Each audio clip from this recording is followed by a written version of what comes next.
Rumour did not take long to go through the great cities of Libya. Of all the evils there are, Rumour is the swiftest. She thrives on movement and gathers strength as she goes.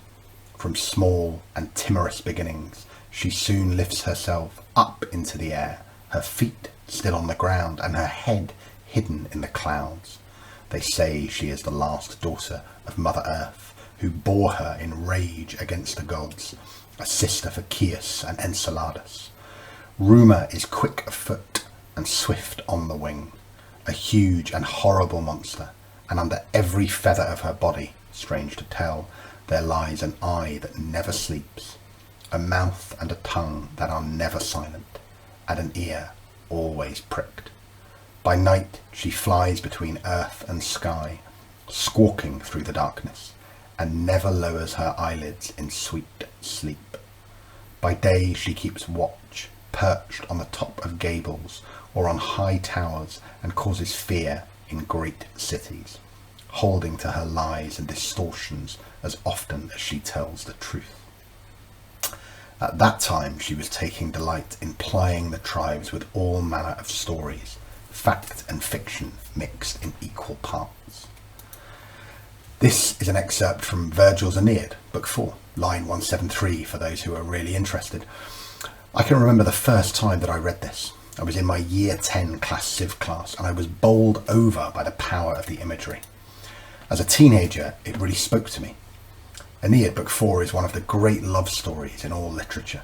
It tells of the doomed romance of the Carthaginian queen Dido and Aeneas, the Trojan prince who was destined to found Rome.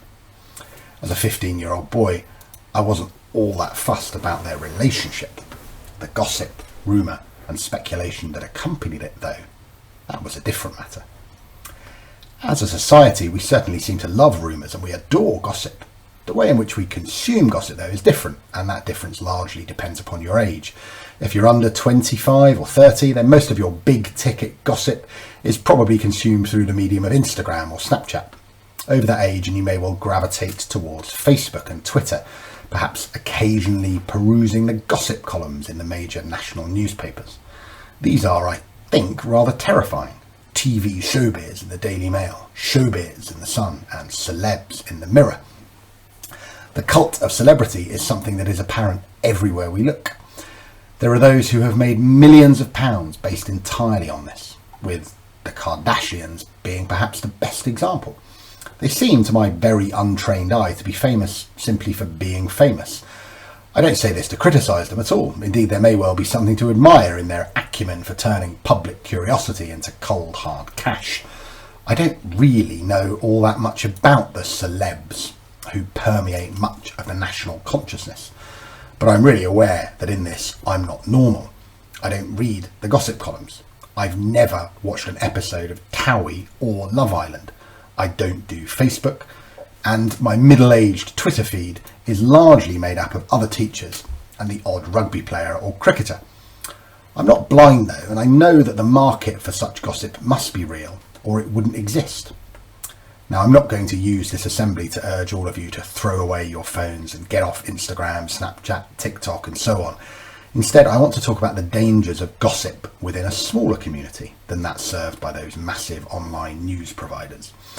What about gossip in a school? What about gossip in a school during a time of COVID? There have been some interesting moments in the past week that have really brought this home to me. On Monday, we had a member of staff contacted by the NHS track and trace team, and they were told that they needed to self-isolate for 14 days. It was part of the contact tracing programme, and it was entirely right and proper that they did what they were told to do. Indeed, it was their civic responsibility to do so. More on that notion of civic responsibility later. For now, though, I wanted to talk about what happened next. People worried, and they wondered aloud whether we had a positive case of COVID-19 at Prior Park College. We didn't. We had someone who had come into contact with someone else who had had a positive test but absolutely no symptoms. Think on Virgil's description of Rumour, a monster that gathers strength as she goes. Rumour started to move amongst the staff and then the pupils. I want you to think a little about the difference between rumour and gossip. Rumour is a story, an unconfirmed or uncorroborated story, which may well not be true. Gossip is casual conversations about other people. You can gossip about a rumour. You can equally gossip about something that is true. How do you know the difference?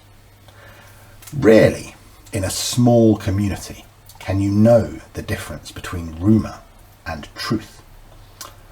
One of my favourite aspects of school life can be summed up in the word apparently. Often as a teacher, you'll have students talk to you and say, "Sir, apparently so-and-so did such and such." And I honestly can't count the number of times I've heard a sentence that started with that word.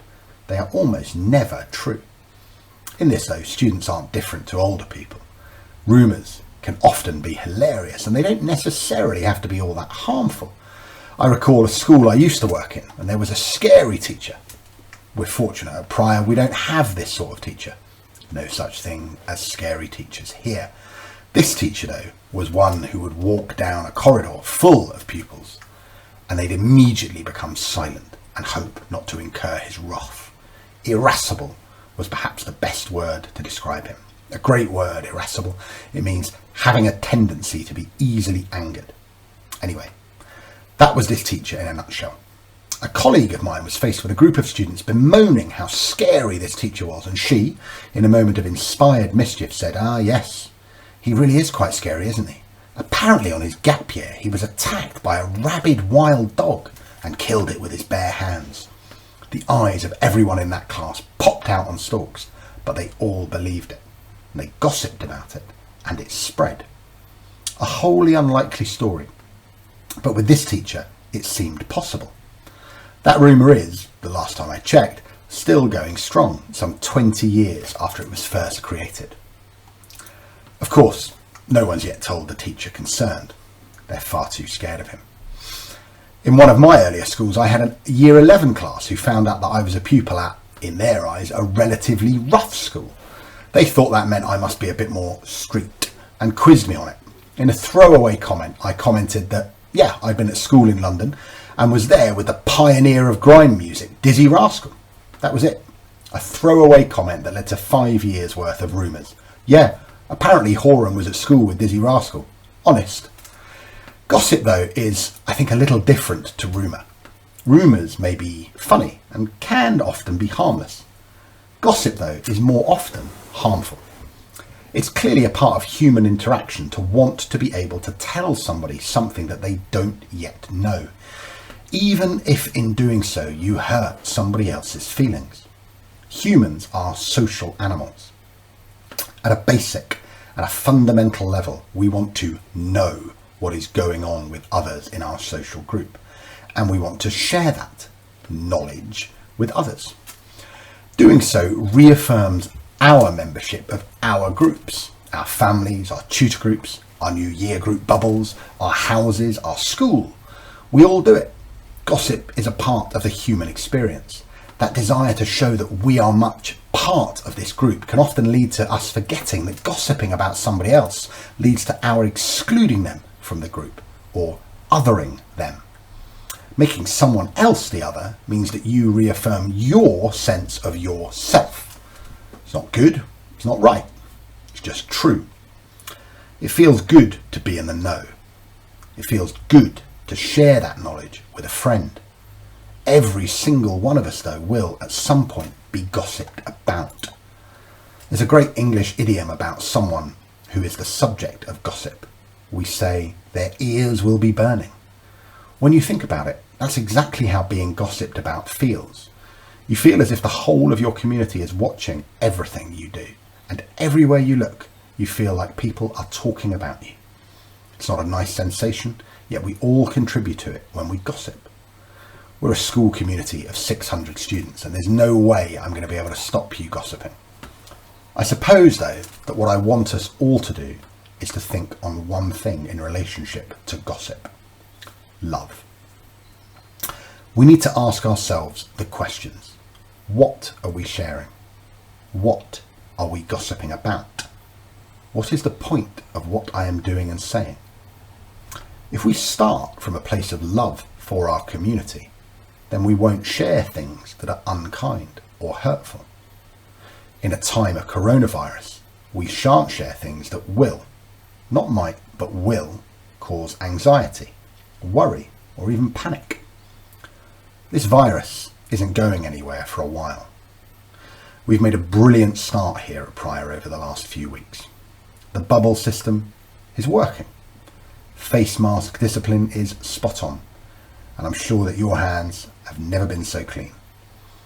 However, we know that things may well get more difficult in the coming months. At best, we'll simply have a few more staff and students doing what the NHS track and trace teams tell them that they must do, exercising that civic responsibility that I spoke about earlier. We all know that from this Monday, the laws in England are getting tighter again. It's going to be hard for us all who are back at school to shift to only socialising in groups of 6 when it comes to being outside of school. But we must. It is quite simply the right thing to do. Pull together and do what is asked of us. We all have a responsibility to our community to follow the advice from the government, but also to ask ourselves what more we can do to help that community. The answer is quite clear to my mind. We must be calm, we must be clear, and we must be kind. Enjoy the laugh of a funny rumour, but don't spread anything that isn't true, that might be hurtful, or that might make people worry unnecessarily. Now today, I'm not going to finish with a prayer.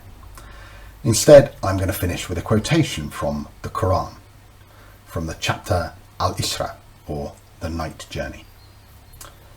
Do not occupy yourself with what you have no knowledge of. The hearing and the sight and the brains, all these will be questioned. And do not walk proudly on earth. You can neither pierce the earth, nor can you match the mountains in height. Let's have a great term and a great year. Let's be kind to each other, and let's be kind to ourselves. Have a great weekend.